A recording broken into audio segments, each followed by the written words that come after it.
So we should be recording at this point. Everybody should be able to hear me. You should see my screen, which I have shared with you on the webinar, which is a picture of the front cover of my book. And we should be ready to get started. We'll get started here in about 1 minute.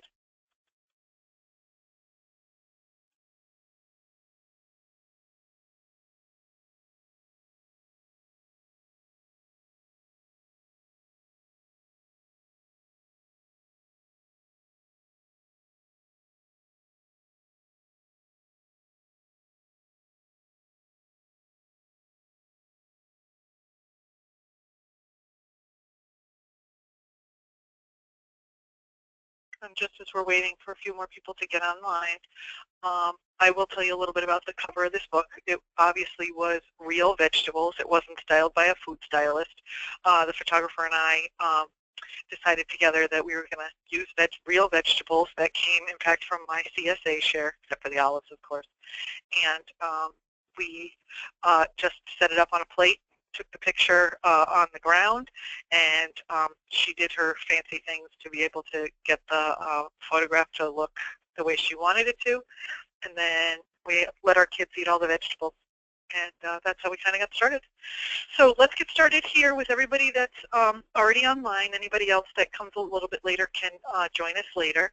Again, you should have a little message box if you have questions, and you should be able to type a question, which I will be able to answer at the end of my lecture portion. So for those of you who are unfamiliar with me, my name is Dr. Kendra Becker. I've been an integrative practitioner for about 10 years. My practice is in Waterford, Connecticut. I do mostly what's called functional medicine with a side of genetics. So I look at people, in a very individualized way, and generally treat them in an individualized fashion because I have a whole host of comprehensive blood work and genetic analysis to be able to do that. And of course, a large portion of any kind of holistic healing treatment, of course, is diet, and we have to start the healing in the gut. So I wanted to tell you a little bit about the book. It is a concise guide to health and healing, again, of the body's most vital system. What I like best about this book, and I wrote it myself, I know, is that it's easy, has easy, short ingredient lists and recipes for very, very popular recipes, and these recipes are very, very effective for healing.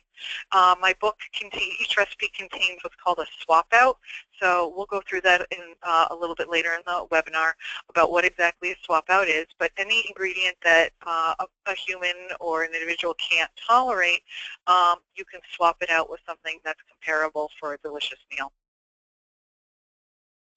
And I just wanted to give you a little bit of my story. That is my son. He's 6. And after he was born, I had a beautiful, amazing birth with him. And after he was born, I developed this very, very strange rash all over my body. It was on my arms, it was on my chest, it was on my face. So I was worked up for MS, for lupus, crazy amounts of autoimmune disease. Nobody could figure out what was wrong, and I walked around with my arms that looked like I had been dipped in hot boiling acid. So that didn't really affect me too much. What then affected me was he developed colic, and in spite of all the holistic treatments we had tried, nothing was really benefiting him. So I had done a battery of functional medicine testing. Nothing came up positive or as an irritant or as an allergen, and he was also suffering. So what I did is I started a very, very clean diet, which I sometimes prescribe in my office as the diet of 5 things. I literally ate 5 things for several weeks and slowly began to integrate 1 food a week, just like you would do food introduction with a baby. During that period of time, I was doing a lot of cooking, obviously, and I was doing a lot of recipe modifications. Well, I was feeding this food to my family, and they were eating it, and they would say, oh, well, this tasted great. What did you do here? And, how did you swap this out for that when, that you can't have that particular ingredient or whatever? And so I just started writing down all of these recipes. So sure enough, my body heals without incident. Sure enough, my son grows up to be, a 5-year-old, 6-year-old that is strong and vital and healthy as a horse, and big, and does a lot of activities. And here we are still eating the same recipes that I had created several years ago. So the book actually took me about 4 years to write. It was a true labor of love. And as I started to compile the recipes, I started to organize them and put them together in a book to be able to communicate that with my patients. I felt like that was a much easier way than to sit there for an hour and say, eat this off this list and eat that off that list. No, you can't have that, even though it's your favorite, and just come up with a bunch of delicious, easy, quick recipes. So part of what we talk about is the problem of processed grains is they contain large amounts of phytates and lectins. That decreases the absorbability of vital nutrients in food. Lectins are a natural defense system for plants that protect them from outside invaders. And lectins can damage your gut lining, causing inflammation. And from a holistic standpoint, inflammation is really the cause of all disease. So in trying to reduce inflammation in the body, what I try to do as a provider is really give structure to my patients to be able to eliminate the big, heavy-duty causes of inflammation. And so I gave everybody here a list. There are 10 items that are the biggest perpetrators of inflammation: sugar, fractionated, which are hydrolyzed oils and fractionated oils; commercial dairy, simply because of the way that it's processed; feedlot meat, simply again because of the way that it's processed and the quality of food that they feed the animals; any processed meat, largely because there are lots of chemicals and preservatives that are added to the meat for processing; alcohol, again we talked a little bit about grains, preservatives and additives, and personal allergens. And sometimes this eliminating this list alone is enough to really help restore health. But now I've given you this crazy list, and you're like, well, everything I eat's already on this list, so what am I supposed to eat? And so in my book, what I've discussed is the first 30 or so pages goes through and breaks down each of the healing diets that I recommend in my practice. So the first diet that I talk about is the paleo diet. Okay, and with the paleo diet, we avoid sugar or anything that sugar is contained in, any processed syrup, any fake sugar such as aspartame, Splenda, pink packets, blue packets, yellow packets, any of that. We're avoiding any alcohol, any processed foods, preservatives, flavorings, colors, and yeast. And on the paleo diet, which is specific to the paleo diet, we eliminate grains of all kinds and dairy milk products. So things like almond milk and coconut milk would be acceptable on a paleo diet. The next diet that I refer to and reference and speak about in my book is called the GAPS diet, Gut and Psychology Syndrome. Okay, this diet is used, or let's talk a little bit about the process of it. Really the benefit of the GAPS diet is, of course, to heal the gut. This is, of course, accomplished by eliminating foods that irritate it, anything that's inflammatory, and consuming only nutrient-dense foods. The benefit of the GAPS diet is that it does help rebuild beneficial bacteria. It also helps the body with what they call a gentle detox, which gets rid of toxins and then supports and supplements healthy, beneficial bacteria. And detoxifying is one of the most crucial benefits of the GAPS diet. An anti-inflammatory diet, which is also featured in my book, is a diet that selects and prepares foods based on scientific knowledge of the fact that there are foods that cause inflammation. So by removing those foods, we reduce or eliminate inflammation. This diet provides steady energy with ample vitamins, minerals, nutrients, fatty acids, dietary fiber, and protective nutrients, while eliminating anything that potentially could cause inflammation. And then, of course, the fourth diet that's mentioned in my book is a gluten-free diet. Now, all the recipes in this book are all 100% gluten-free, and then each of them have a variety of swap-outs based on what the needs are for the other 3 diets that we just talked about. Now, of course, on a gluten-free diet, we avoid any gluten-containing grains. Okay, wheat's the #1, but also gluten can be found in bulgur, durum, farina, gram, kamut, semolina, and spelt. In fact, spelt contains twice as much gluten as wheat flour. Triticale, which is a cross between wheat and rye. And of course, rye needs to be avoided as well. And really, what I generally tell my patients is to avoid any processed foods unless they are specifically labeled as gluten-free.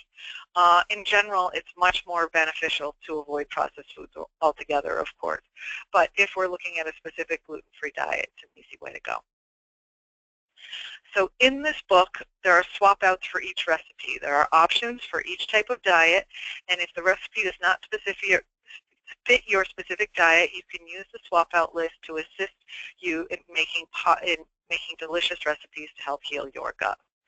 I do use a lot of abbreviations. Again, like I said, I wrote the book mostly on sticky notes that I then compiled. So I do give everybody a nice little abbreviation list at the beginning of the book. And then I get a lot of phone calls and a lot of emails. What's this abbreviation? What's that abbreviation? When they're, 3/4 of the way through the book. So most of them are pretty straightforward. But if you ever have any questions, of course, don't hesitate to contact me. And so this is a recipe that's in my book, and I wanted to just show you guys all what it looks like. So I'm not sure if you're familiar with it, but I love cashew cream. You can use it as a dairy substitute for whipped cream. It's a simple recipe with a cup of raw cashews, 3 tablespoons of coconut nectar, and a cup of coconut milk. And then you blend it until smooth. I use my Vitamix. It's a great recipe. You can use it either to put on top of your oatmeal in the morning as a little bit of a sweetener. You can put it on a paleo brownie recipe or whatever works for you. So as you see here with the recipe, everything is pretty straightforward. There's, it's not very complicated. This particular recipe has 3 ingredients. And then down here you see a little text box that has all the swap outs in it. Okay, so each of the diets, now remember, all the recipes in this particular book are all gluten-free. So everything in here is gluten-free. So now all the other diets that we just spoke of now have their own swap out list down here. So if somebody is in fact on a paleo diet, no swap outs will be needed for this particular recipe. If somebody is on a GAPS diet, you would have to omit cashews and use walnuts. Again, this diet is based specifically on gut healing, so there's a very specific list of foods to eat and foods not to eat. And again, with paleo, in a nutshell, it's pretty much avoid processed foods, avoid sugar, and no grains. And then, of course, the anti-inflammatory diet, again, has a very specific list of foods that you must avoid in order to heal the gut that way. So, again, here, you look for your swap outs for the GAPS diet. So if you're on the GAPS diet, instead of doing cashew cream, you'll be making walnut cream. It's equally as delicious. If you're on the anti-inflammatory diet, it's a perfectly acceptable recipe, and your swap outs are here. And then if you're on the paleo diet, again, no swap outs are needed.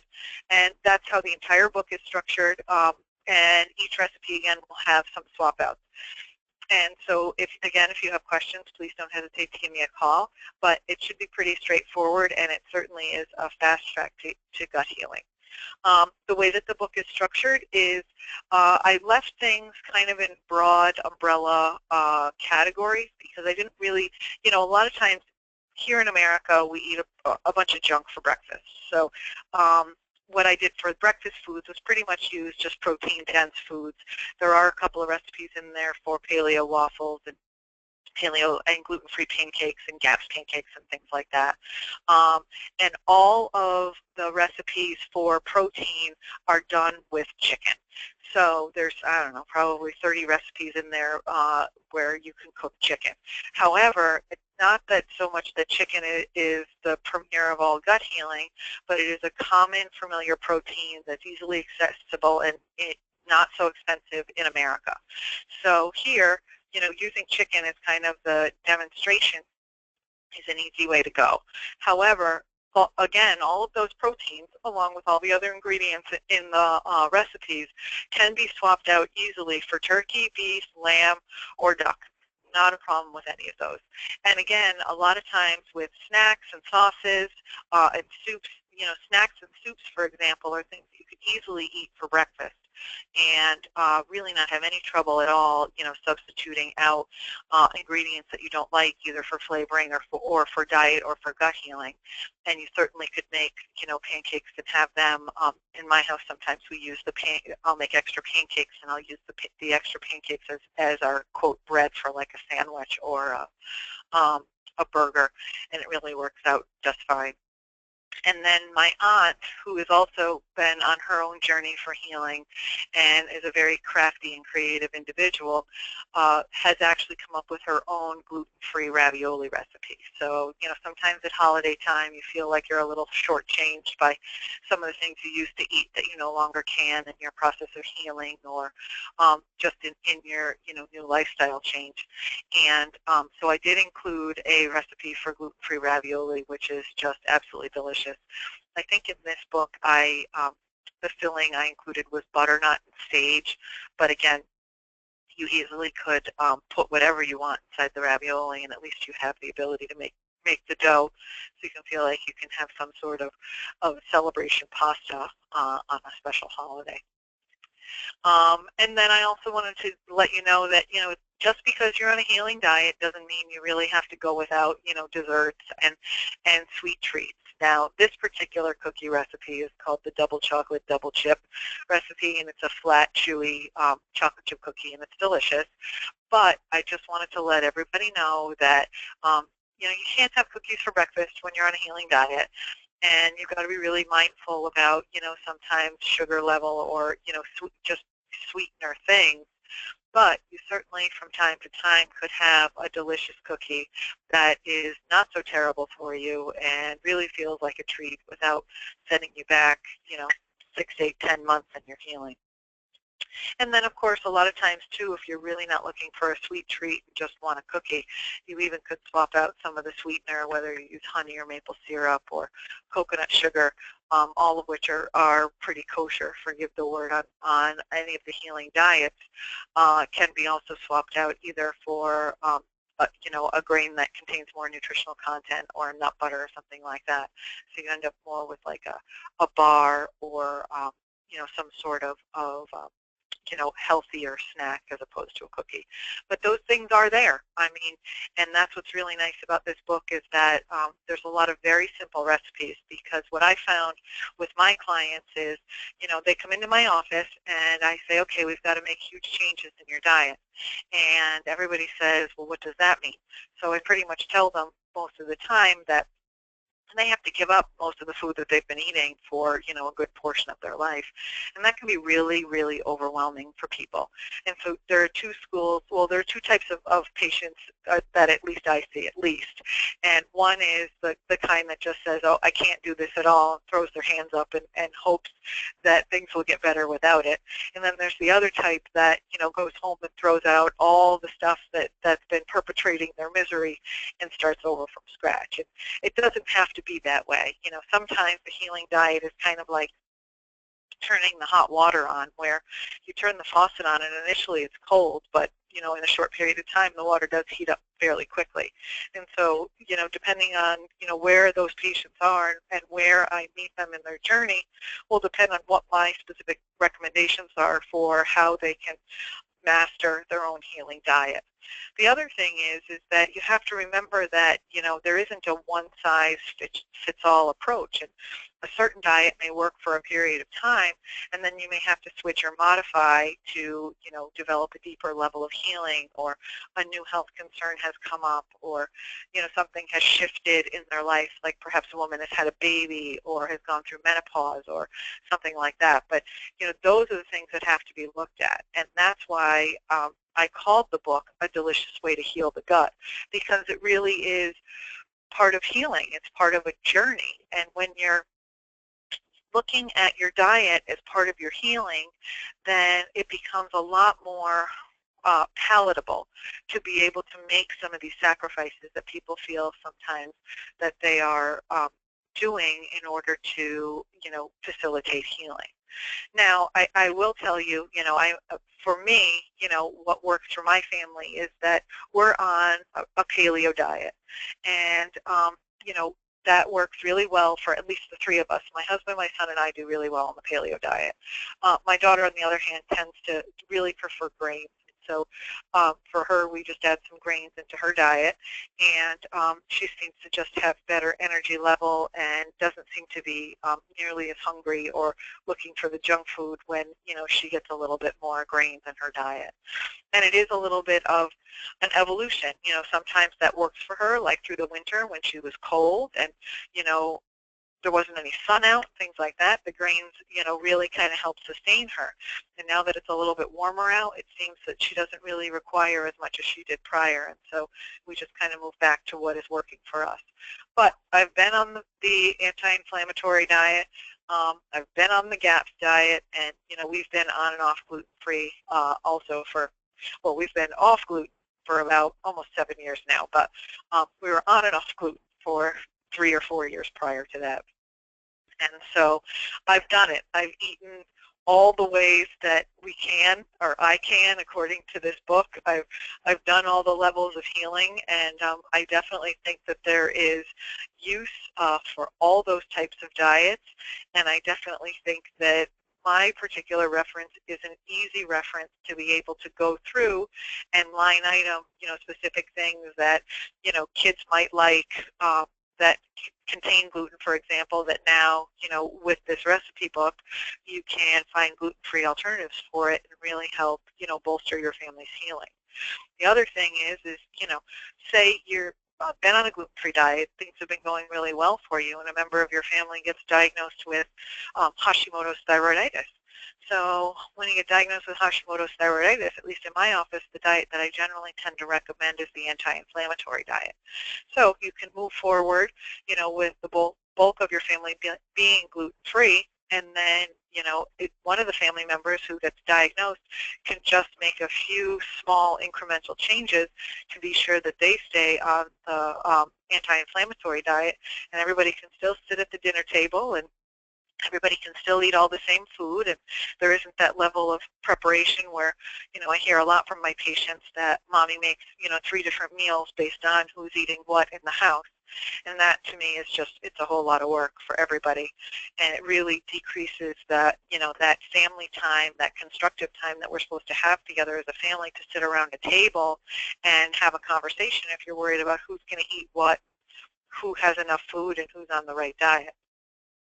And generally what I say, with my patients is when somebody requires a healing diet, is it's much easier to go, house-wide and have everybody on the same healing diet, the one that's the most restrictive, I guess, for lack of a better word.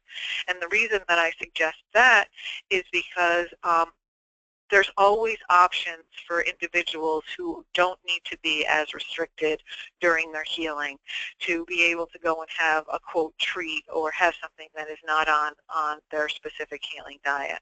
Whereas the individual that's the most restricted could really become ill or, decrease the speed of their healing by slipping from their diet. And so I always say, just everybody in the house, if somebody needs a cheat, go and put it in your special cheat spot, wherever that may be, and, really help yourself, in a quiet, secretive, I guess, for lack of a better word, way, so that nobody has to, the person that feels like they're on the special diet that is the catalyst in the home is being blamed for anything. So I do think that that's the best way to go, and nobody ever suffered while being on a healing diet, and I don't know anybody that's gone hungry yet either. So I think really it's not such a bad way to go. And if anybody's interested in purchasing the book, certainly I have them in my office. They also are available on Amazon. I believe it ships within, 3 to 4 days. And, what's happened in my practice in the last couple of months is I have quite a long waiting list. And, I have the good fortune of the fact that, most of my patients come from referral. So when everybody comes into the office, they know they're going to end up on a healing diet once they see me. So what I've been recommending to a lot of my patients is that to please buy the book and go and start, healing. And so somebody says, well, I haven't seen you yet. I don't know which diet to pick. I don't know, what level of healing I'll need. I don't, know where I'll fall on the spectrum. And so then what I say to those patients is, start experimenting with some of the recipes in the book. It's an easy book to be able to kind of flip through, and this recipe works for me, and this one doesn't, and this one I like with this, and this one I don't. And so once they get to my office, they can say, oh, I've had 4 of your chicken recipes that I prepared paleo. I prepared a lot of the breakfast foods and selections as an anti-inflammatory, and that worked for me as well. And, I tried a few of your gluten-free recipes because my son had a birthday party and we needed a cake, and and I just find that that's a great way to be able to give back, to my patients, to give the healing portion of their journey back to them. They can make the decision and the choice to be able to really choose, what's going to work for them and their family. And the other thing is, too, while they're waiting to come into the office, gives them something to do that's constructive instead of staring at the calendar for, the 3 months or however long they've been waiting to get in. And so, it's one thing that I find that's incredibly beneficial and useful about holistic medicine and naturopathic medicine is that we as doctors do a great job at really empowering the patients. The healing really comes from within ourselves. And, I've had the good fortune over the last 10 or so years to really, be able to watch incredible things happen in the human body, and it never ceases to amaze me. But, I do think healing does start from within. It does start from the gut, and I think it's an easy way for everybody to be able to help themselves. And that's really all I have for today. Again, I'm here, and I will gladly answer any questions that anybody has. So if you could please type into your message box. I think I'll be able to get it there because I'm not sure. Like I said, I'm brand new to all this, so I'm not quite sure how, if I unmute everybody, if somebody can speak individually. But if you can type into the text box, and I know that that part works, then we can go from there. So please go ahead and ask any questions that I can answer.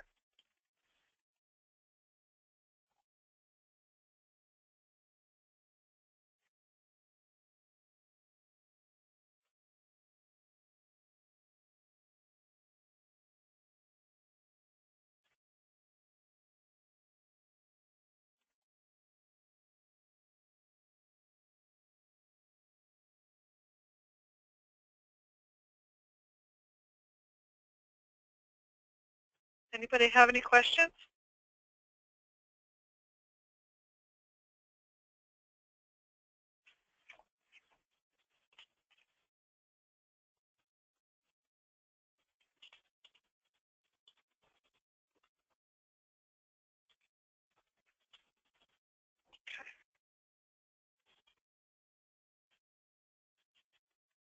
Let's see. So somebody asked a question about nut allergies. So I will say in this particular book, there are quite a few recipes that do include nuts. So it all depends on what you have for nut allergies. Now, I will say the peanuts in general are not allowed on the paleo diet. They're not allowed on the anti-inflammatory diet, and they're not allowed on the GAPS diet. So if we are speaking specifically of peanut allergies, you'll be in pretty good shape. If we are talking about some of the tree nuts, particularly like almonds and walnuts, that can definitely be a challenge for the paleo diet in particular. The anti-inflammatory diet and the GAPS diet, not so much.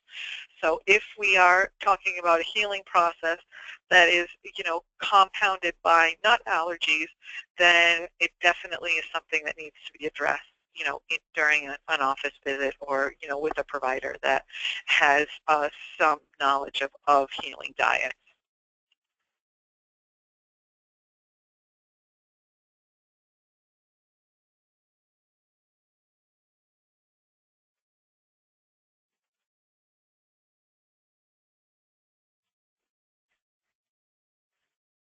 Any other questions?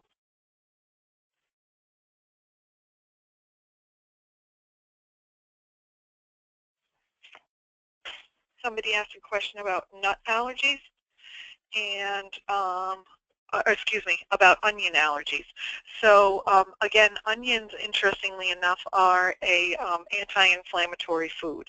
So if there is something that is going on in your constitution that irritates your system with onions, clearly avoid them.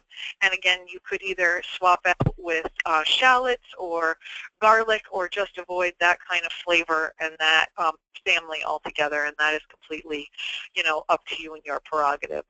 But I will say, onions and garlic and leeks in particular tend to be very, very high in quercetin, which is very, very anti-inflammatory. So really, I would say with somebody who has an onion allergy, the best thing to do is to really get to the bottom of why there is an onion allergy, and figure out if you can heal that part in a safe way, and then possibly reintroduce onions at some point during one of these healing diet phases.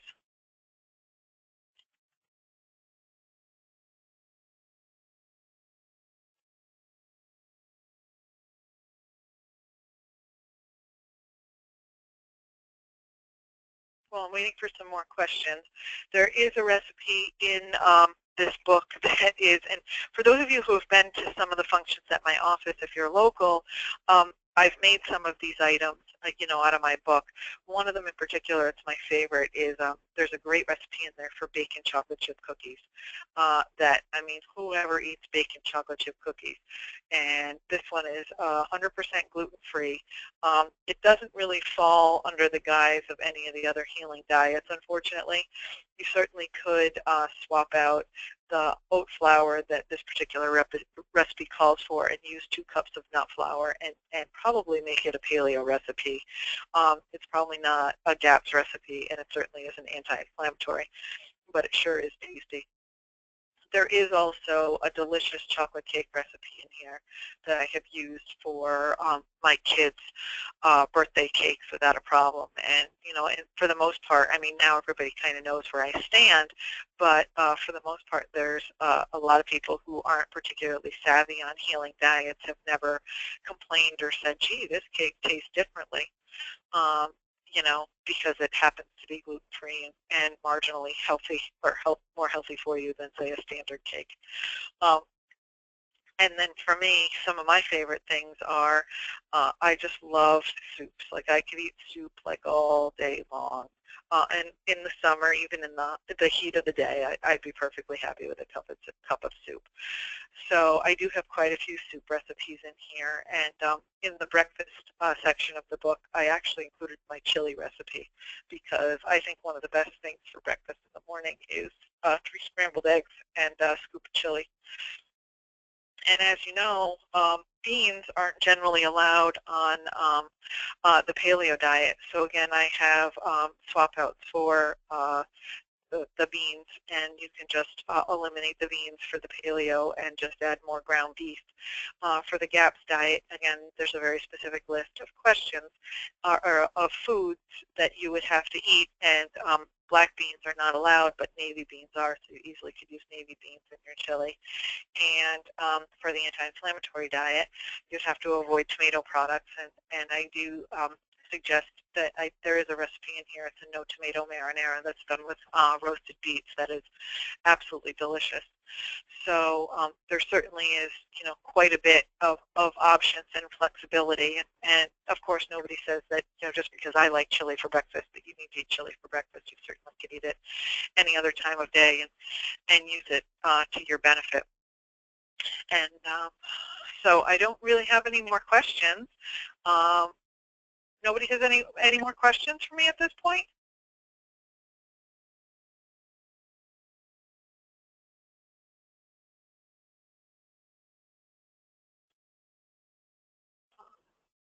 Somebody is trying to raise their hand, and I don't know how to answer that. So if you have a question, and you could just type it in the text box, I think I'll be able to answer it, but I'm not quite sure how again, because I'm just unfamiliar with how this works. But if you have, if you do still have a question and are interested in asking the question, go ahead and type it in the text box.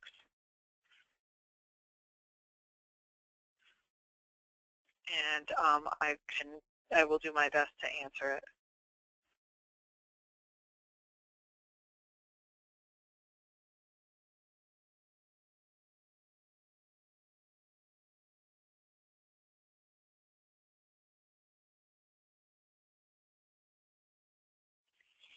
All right. Well, I am going to stop recording at this point.